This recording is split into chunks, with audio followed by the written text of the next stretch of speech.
আকাশ থেকে পাখির চোখে দেখা যাচ্ছে সবুজে ঘেরা নারায়ণগঞ্জের বিভিন্ন পশুর খামার। আলোকসজ্জায় সজ্জিত আগাম বার্তা দিচ্ছে ঈদকে সামনে রেখে এসব খামার যেন পরিণত হয়েছে উৎসবের প্রাণকেন্দ্রে। কোথাও বিশাল আকৃতির গরু, কোথাও আবার বাহারি সাজে সজ্জিত কোরবানির পশু। খামারগুলোতে প্রতিদিনই ভিড় করছেন হাজারো মানুষ। কেউ গরু কিনতে, কেউ বা শুধু দেখতে আসছেন বিশাল আকৃতির গরুগুলো। ক্রেতা দর্শনার্থীদের আকর্ষণের কেন্দ্রবিন্দুতে রয়েছে ভিন্ন ভিন্ন নামে সাজানো গরু। বড় Mirza, Tyson, Everest, RDX, star boy ও থানুস নামের মতো বিশাল তাদের আকৃতি। ৩ বছর ধরে লালন পালন করা লাল রঙের শাহিওয়াল জাতের গরুটির নাম রাখা হয়েছে বড় মির্জা। গলায় মালা, নকশিকাঁথা, গায়ে চাদর, যেন বিয়ের বরের সাজ। উচ্চতায় ৬২ ইঞ্চি, ওজন ১ টনেরও বেশি। একই রঙের ব্রাহ্মা ক্রস জাতের গরুটির নাম রাখা হয়েছে টাইসন। টাইসনের ওজন ১ টনের ওপরে, উচ্চতায় ৬২ ইঞ্চি। অন্যদিকে কালো রঙের ফ্রিজিয়ান জাতের এভারেস্ট যেন সত্যিই পাহাড় সমান, উচ্চতায় ৭২ ইঞ্চি, ওজন প্রায় ১২০০ কেজি। তারই সাথে রয়েছে আরডিএক্স, এর উচ্চতা ৭০ ইঞ্চি, ওজন ১১০০ কেজি। আর কালো লাল মিশ্রিত রঙের শাহিওয়াল হলিউড মুভি খ্যাত স্টার বয়, এর ওজন ৯০০ কেজির বেশি। শুধু বড় গরু নয়, ব্যতিক্রম নামের কারণে আলোচনায় এসেছে শালা দুলাভাই জুটি। ৭ মাস আগে একই রঙের ২টি শাহিওয়াল গরু কিনেন শালা দুলাভাই।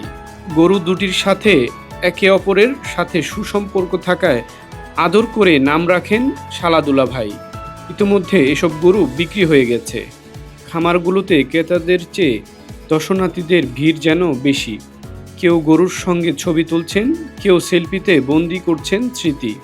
বিশাল আকৃতির গরুকে এক নজর দেখতে দূর দূরান্ত থেকে ছুটে আসছেন অনেকেই। গত বছর ঈদের পরপরই এসেই আমি এবং আমার দুলাভাই এই গরু দুটি পছন্দ করি, এবং এটা আমার এবং এটা আমার দুলাভাইয়ের। তো আমরা শালা দুলাভাইয়ের সম্পর্কের মতোই এই দুটা গরুর বন্ডিং অনেক ভালো হয়ে গেছে, তাই ওদেরকেও সবাই আমরা দুষ্টুমি করে সম্বোধন করি শালা এবং দুলাভাই।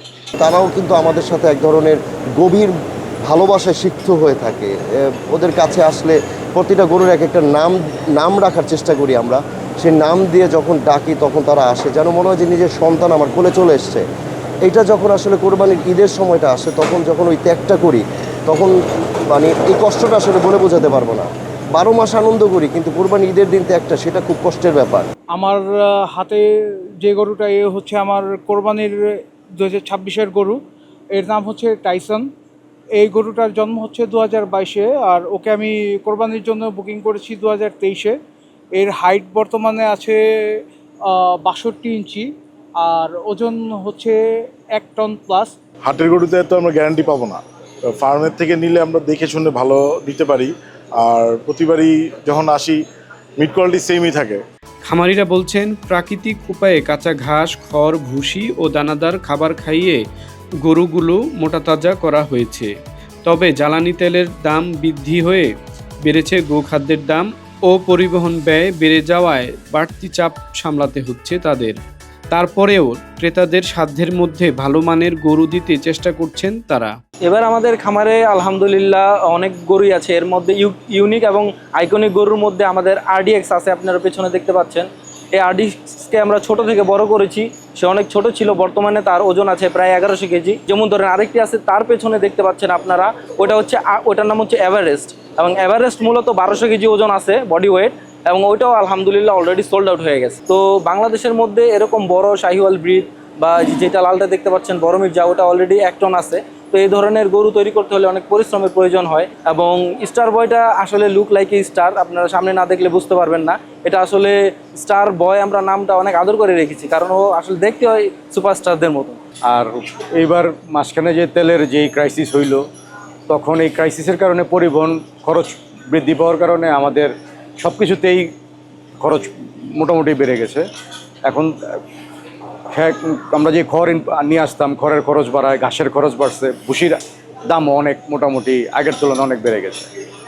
এই হিসাবে এবার একটু খরচ বেশি হয়েছে আমাদের। তারপরে আমরা চেষ্টা করতেছি ক্রেতার ক্রয় ক্ষমতার মধ্যে রেখে আমাদের পশুগুলি বিক্রি করার জন্য। জেলা প্রাণী সম্পদ কর্মকর্তা জানান, নারায়ণগঞ্জে ছোট বড় মিলিয়ে রয়েছে প্রায় 6,500 খামার। কোরবানির ঈদে জেলার চাহিদা 1,03,500 পশু হলেও প্রস্তুত রয়েছে 1,13,500 গবাদি পশু। খামার ও হাট মিলিয়ে এবার প্রায় 200 কোটি টাকার গবাদি পশু বিক্রির আশা করছেন তারা। 1,03,500 গবাদি পশু, কুরবানিযোগ্য গবাদি পশুর এই জেলায় চাহিদা রয়েছে এবং আমাদের এই মুহূর্তে রেডি অবস্থায় কুরবানিযোগ্য গবাদি পশু আছে প্রায় 1,13,000। প্রায় 10,000 গবাদি পশু, কুরবানিযোগ্য গবাদি পশু আমাদের সারপ্লাস অবস্থায় আছে এবং প্রায় 6,500 খামারি সহ প্রান্তিক পর্যায়ে এই গরুগুলি তৈরি হচ্ছে এবং প্রায় 52টির মতো হাট এই বছর বলবে বা কিছু কম বেশি হতে পারে। প্রায় আমাদের তো বিভিন্ন সাইজের আছে, যেমন ছাগল আছে, কোরবানিযোগ্য বড় গরু আছে। আপনি দেখেছেন যে আর কে খামারে আমি ভিজিট করেছি, সেখানে ভুটানি গরু যেমন আছে 1 টনের উপরেও গরু আছে। তো সেই সেন্স থেকে যদি অ্যাভারেজলিও বলি তাহলে প্রায় 1.5 থেকে 200 কোটি টাকার মতো আমাদের টোটাল নারায়ণগঞ্জে 1,10,000 গরু বছরের জন্য প্রায় 1.5 থেকে 200 কোটি টাকার একটা ওভারঅল ট্রানজাকশন। এটা তো একটা বিরাট কর্মযোগ্য। কোরবানির ঈদকে ঘিরে নারায়ণগঞ্জের খামারগুলোতে এখন উৎসবমুখর পরিবেশ। বিশাল আকৃতির আর ব্যতিক্রমী নামে গরু দেখতে যেমন ভিড় করছেন দর্শনার্থীরা, তেমনই জমে উঠেছে বেচাকেনা।